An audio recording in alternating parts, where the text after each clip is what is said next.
Hey everybody, and welcome back to Kerbal Space Program RP-0.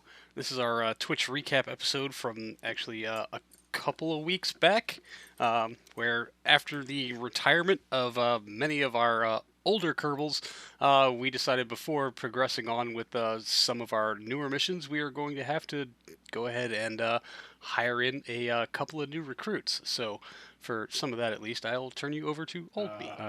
Astronaut Complex.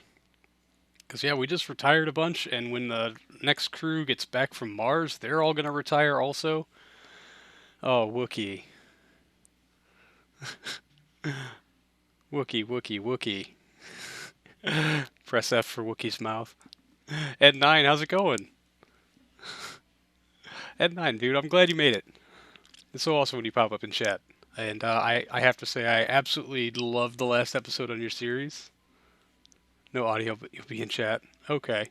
Man, bummer.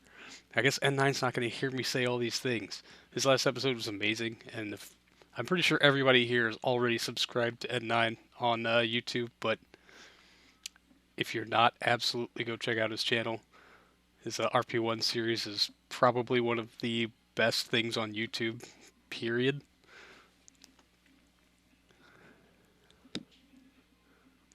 Direct home and just pack a bunch of life support and you're good.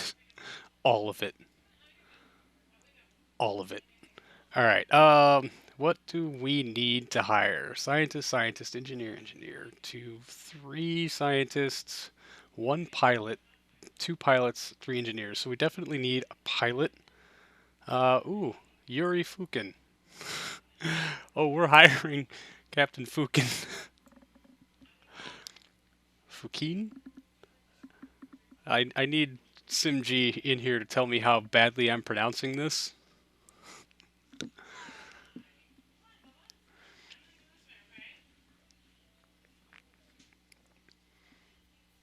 See, Beastly Pig, that is awesome. That's what I love to hear. More people playing RP1. Same, cat, same. So that gives us 3 crews of 3, right? We have 9, yes.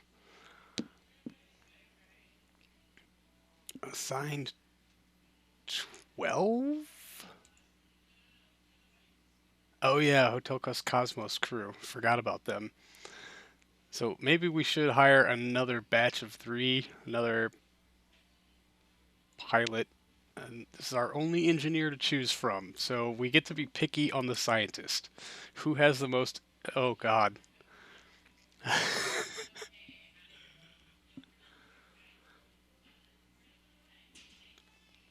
Should we hire Gorbachev? You might have to rapidly iterate on your designs. Yuri Fukin.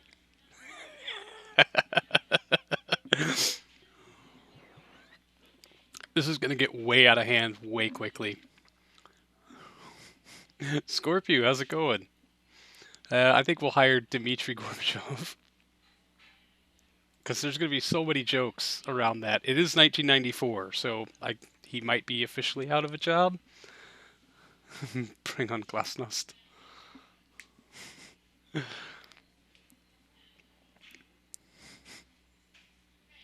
All right, we've hired a new crew. Let's let them fly the most expensive thing in our arsenal, which is of course the SKS Heavy. We do have this one last piece to bring up to Tremonia Station before we can call it active, and just a quick view there inside the cargo bay to make sure everything's in the right place and we did in fact have the correct cargo.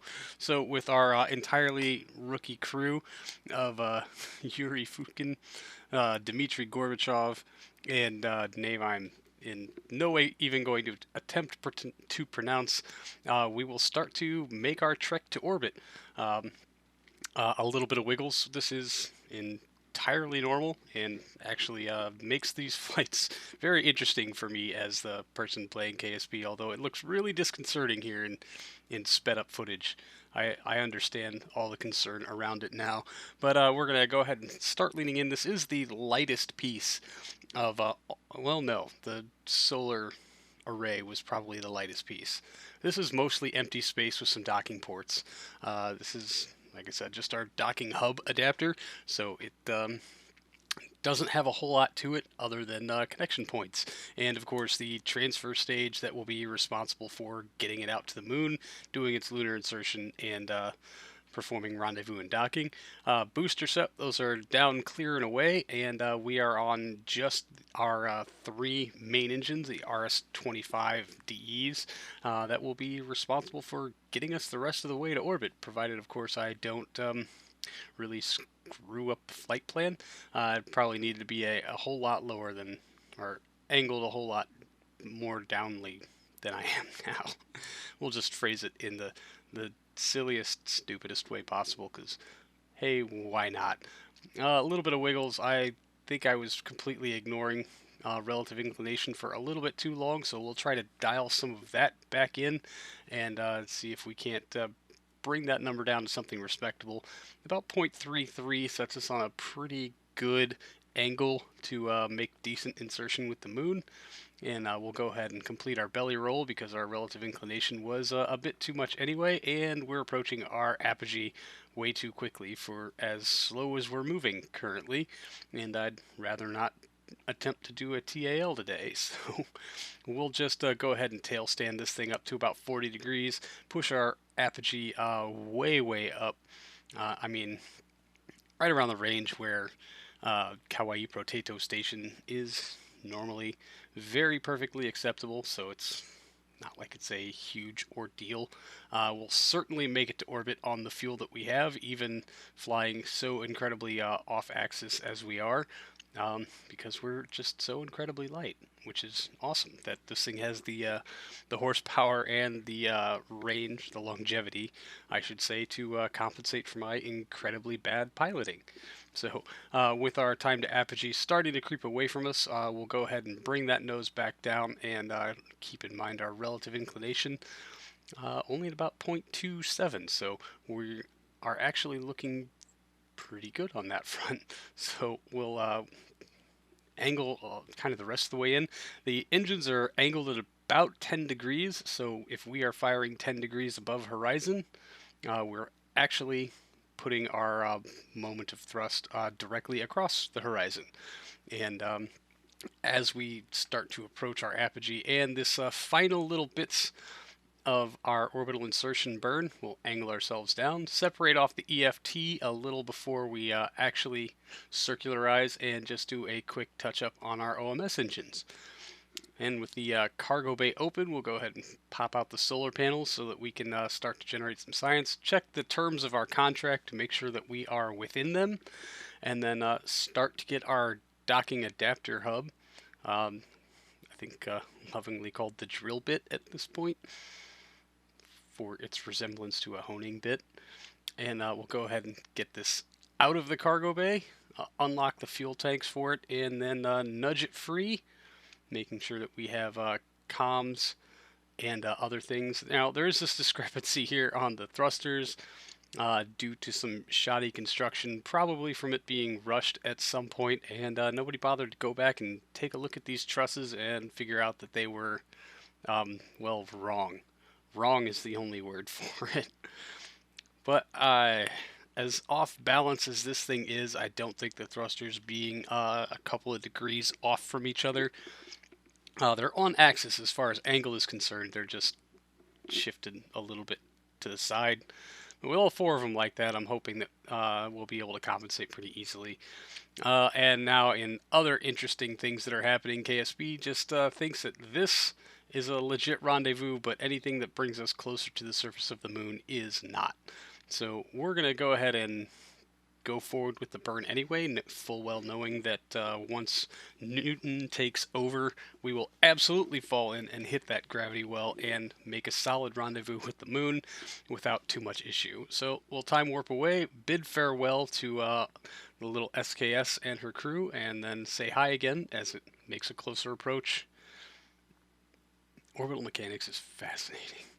And with the moon about to crest the horizon, we'll time warp just a little bit more, bring it up into our sights, ullage in our experimental lander engine, and then give it a solid light to get us a nice kick on out to the moon. 5 minutes 40 seconds was our total allotted runtime of fuel for this particular delivery craft. We do have extra rendezvous fuel in the gold ball tanks there at the bottom, and of course the addition of some batteries because, well, we went through that mistake once. Prefer not to do it again. So with our TLI burn well underway, we would actually just kind of sit back and enjoy the view and briefly mistake our discarded EFT tank for something that matters. Of course, since we jettisoned it above the point where the camera changed angles, it's just going to stay in orbit until we make it our active vessel and let aerodynamics forces and heating take care of it, or we decide to detonate it from the tracking station. So with the aid of a little bit of physics help, we'll go ahead and walk through this last kilometer per second or so. We'll throttle back this amazingly throttleable engine towards the end of this burn to try to dial it in, but then of course we will be doing the rest of our corrections on RCS to try to dial it in as accurately as possible. There's the last little bit, so we drop the throttle down for the last 50 or so meters per second, and bang, there it is, and it's gone. Yeah, we know it's gonna work, so we're just gonna roll with it. And we've got a couple of days until this actually makes it out to lunar SOI, so we are going to change gears very briefly. We'll set this node as an alarm to make sure that I don't forget, but I will then promptly delete said alarm and replot it. And then, like I said, we're going to change gears and jump into the VAB because we have a Venus window coming up, and I have never bothered to get low sun science. So we're going to take some of our newly unlocked technologies. That was the escape tower for Chestnut, which is just a huge pile of solid rocket motors. But some of this new technology being a ion drive engine, since we'll have an abundance of solar power available to us, and this 10-ton satellite bus, which has avionics controls for up to 10 tons. And see if we can't do a nice slingshot around Venus, maybe multiple slingshots around Venus. It'll probably take multiple, let's just be real. And see if we can't put this probe in a low solar orbit, or at least a orbit that passes over or through the low space around the sun biome, so that we can try to collect a few more interesting tidbits here and there from a particularly difficult to reach biome of the solar system, which is why we're going to go with the Venus Assist. I mean, we could just up the horsepower on the transfer stage and put this atop a much bigger rocket like a DN5 or a DN6 and just absolutely horsepower this thing to where it needs to be. But I think going with a lighter package and a gravity assist is probably the smarter thing to do, because I'm not sure going low solar direct would even work with something as ridiculous as a DN5 or a DN6 series. So we wanted to simulate it because the heat shield masses a lot, but these spaceplane wings don't, but should provide us the necessary shielding to not overheat, explode, and die. We wanted to simulate it to run an experiment to see if that was actually a thing, but the simulation cost is probably more money than the space program has ever generated in its entire history. So we're just going to kindly abandon that as a methodology at all and just kind of run with it. So we're going to try to offset the mass of these spaceplane wings slash heat shield with science experimenty things, although it will take a little bit of dialing in and a little bit of moving things about to try to get this to focus as best it can. Now, we're going to go with something with a little more thrust to it, the 1 kilonewton thruster, just for the point of balancing everything. And then, of course, we'll switch back to the ion drive, which just with the xenon gas that we can contain inside the core itself gives us a year of runtime. Now, it will take a year to displace 3 kilometers per second, which means the flight plan is going to have to include many, many, many, many many very, very small corrections here and there. And now our initial plan for this flight was to collect another 3 Kerbal to low Earth orbit contract by launching it in the bay of a Shuriken Mark 6C. However, in order to fulfill a 3 Kerbal to low Earth contract, you have to actually be able to ferry 3 Kerbals. And unfortunately, with the transfer stage necessary to even get it to Venus, this will fit in the C variant, which can only carry 2 crew, and not the variant that can carry 3 crew, which kind of negates the purpose of putting it on a shuttle entirely.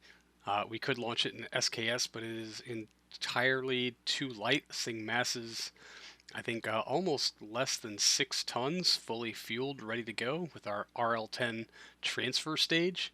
But we wouldn't stop us from trying to fit it in the shuttle bay. But I will tell you that this ends up on top of an RA-9 for delivery. We'll get to that in the coming episodes. Anyway, that's going to do it for this one, everyone. Thank you so much for hanging out. I really do appreciate it. And I will see all of you in the next one. So until then, see you later.